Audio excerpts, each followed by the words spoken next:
Revoir à la hausse le nombre de départements et d'arrondissements que compte le Cameroun, c'est l'idée formulée dans cette correspondance par laquelle le ministre de l'administration territoriale sollicite les propositions des 10 gouverneurs de région. Officiellement, il s'agit de concourir à un meilleur maillage du territoire national. Je vis à Douala-Est, à Douala 3e plus précisément. Nous sommes à plus de 2 millions d'habitants. Je pense que Douala 3e mérite au moins 10 députés. Douala 3e en l'échelle mérite au moins 10 députés. En principe, Douala 3e a 2 députés.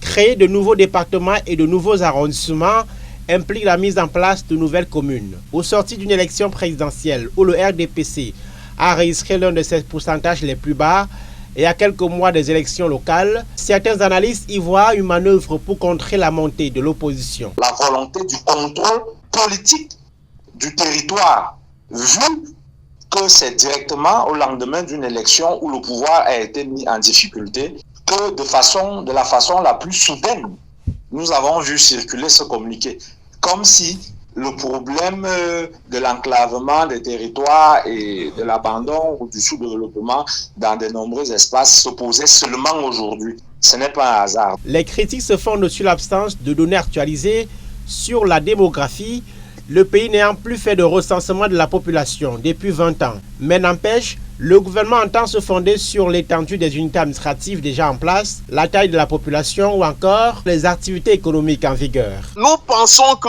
gérer le pays en calculant simplement comment on peut utiliser la puissance de l'État pour aider le parti au pouvoir à se maintenir n'est pas bénéfique, ne contribue pas au progrès de la nation. Et c'est ça qui est redoutable dans ce projet envisagé par le gouvernement. Le redécoupage administratif annoncé doit déboucher sur la création de nouveaux postes de députés et de maires.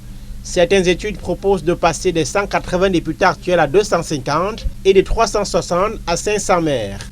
Pour s'appliquer, la réforme doit être précédée d'une révision de la Constitution et du Code électoral, les deux textes qui fixent le nombre de députés et de maires au Cameroun.